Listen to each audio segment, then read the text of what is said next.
안녕하십니까 여러분. 전시 디자인에 대해서 논의하도록 하겠습니다. 지금 화면에 보는 건 박물관인데요. 박물관을 보고 있습니다. 외형이고 이제 입체를 그린 거죠. 평면 중심에. 우리가 전시 디자인과 지금 본 박물관의 가장 큰 차이점은 뭐냐면 상시 전시관은 박물관에 들어가는 겁니다. 그래서 일반적인 건축공법과 비슷한, 건물을 짓는 것과 비슷한, 아니죠. 아예 건물을 짓고 그 안에 전시를 인테리어 비슷하게 하는 거죠. 그래서 오랫동안 사용하는 것을 얘기합니다. 그렇지만 우리가 이제 지금 하고자 하는 전시 디자인은 코엑스나 이런 대형 전시관에서 여러 회사들이 모여서 회사의 홍보를 목표로 또는 기업의 이미지 발전을 위해서 이렇게 전시를 하게 되는데요. 이런 거는 짧게는 3, 4일, 길게는 뭐 한 2주? 2주 가는 경우가 거의 없는 것 같습니다. 그래서 전시 디자인은 곧 철거한다. 이게 전제고요. 자동차 쇼 같은 것이 이제 가장 큰 모터쇼가 가장 큰 이벤트 같은 것일 테고, 뭐 전자쇼, 그리고 리빙 페어, 뭐 이런 것들이 있죠. 그 평면도인데요. 이렇게 넓은 전시관이 있고 대형 입구가 있으면 그 안에 이렇게 부스들을 쭉 동선에 의해서 주로 가로 세로로 이렇게 해서 부스를 하는데요. 이렇게 벽 쪽에 있는 걸 기본 부스라고 부릅니다. 그리고 이런 거는 독립 부스라고 그러고요. 그래서 작은 독립 부스, 큰 독립 부스. 이 큰 독립 부스 지금 보면 이렇게 사면이 다 길이 나 있죠. 하지만 이런 거 같은 경우는, 기본 부스 같은 경우는 앞면에서만 들어올 수 있게끔 설계가 되어 있습니다. 보시고요. 참고해서. 그래서 얘도 이제 그 일반적인 인테리어나 뭐 건축이나 비슷하게 평면도를 중심으로 합니다.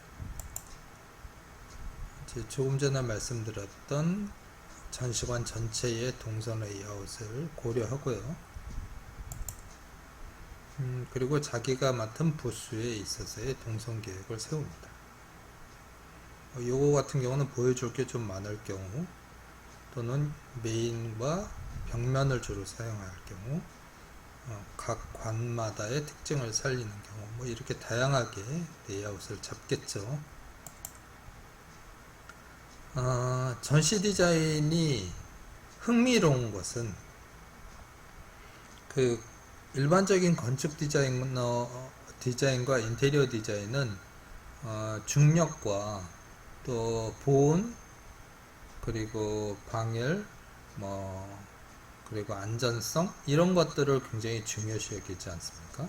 하지만 전시 디자인은 주로 실내에 단기간에 하기 때문에 뭐 온도라든가 바람이라든가 뭐 이런 것에 영향을 받지 않고 감각적인 디자인을 할 수 있다는 게 매우 매력적이고요.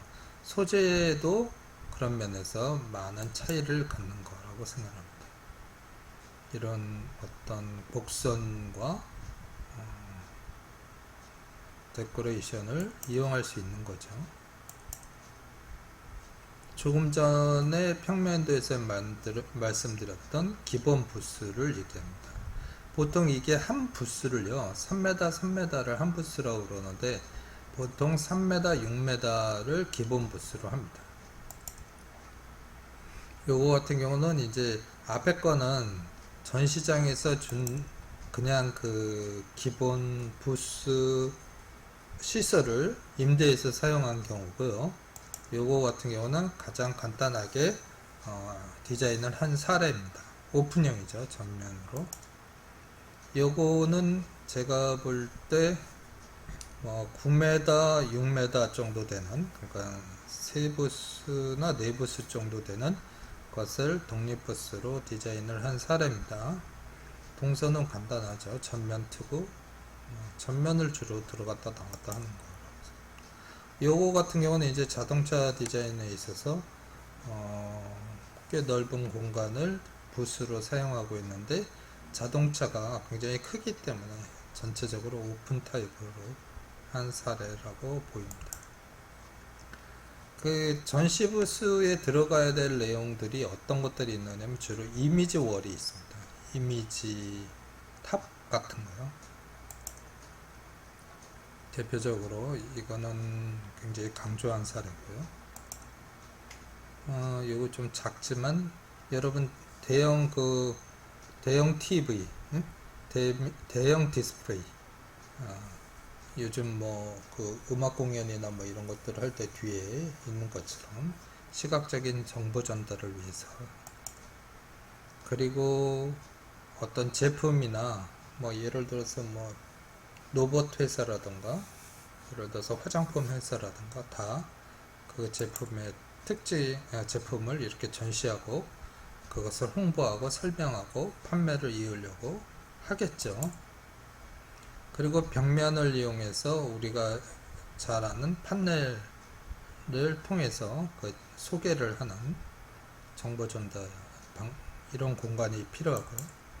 그 다음에 전시 때 이제 주로 그 즉석에서 그 비즈니스가 많이 이루어지니까 간단한 회의 테이블을 놓을 수 있는 공간이 필요하고, 그 다음에 요거는 뭐 인포메이션입니다. 그러니까 입구에 그 팜프렛이나 회사 소개나 뭐 미팅이나 이런 일정을 잡아주는 전반적인 안내 데스크가 필요하죠.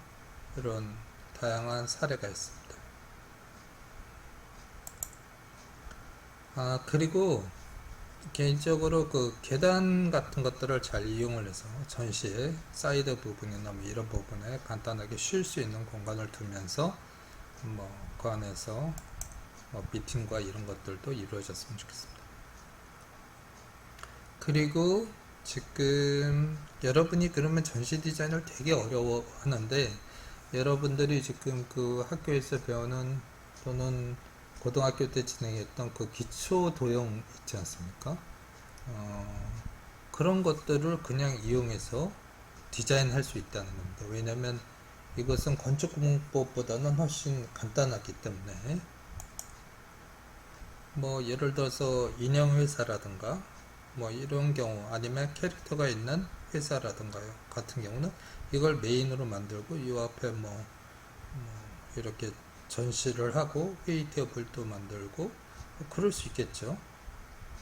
보통 그 베이스를 9m에 12m, 9m면 12m면 한 8부스를 주로 많이 사용을 하는데, 높이는 뭐 6m에서 한 8m까지 사용을 할 수 있으니까 얘 같은 경우를 5m짜리를 하나 만들어 놓고 앞부분에 멀리서도 얘가 보이겠죠. 회사 브랜드 같은 경우는 잘 쓰고 그런 다음에 이 앞에다 그런 공간을 만들 수 있을 거라고 생각합니다. 그러니까 하고 싶은 얘기는 어려운 게 아니다. 자기가 그리고 싶은 거를 그리면 된다.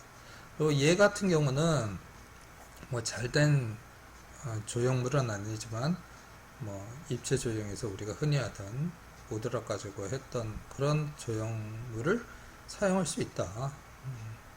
레이아웃을 잘 정리해서 얘도 마찬가지고요. 여러분은 요것보다는 더 잘 만들겠죠. 이 학생 굉장히 성의 없이 만들었습니다. 이런 평면적인 레이아웃 있죠. 이 뒤에 거를 보면 더 이해할 수 있는데, 우리가 그림책 뭐 이런 거에서 입체 그림책 같은 거에서 이거를 벽면이나 아니면 뒷부분에 이렇게 담을 만들어서 그것을 담 자체를 입체로 만들어서 이렇게 만들 수도 있다는 겁니다. 이상입니다.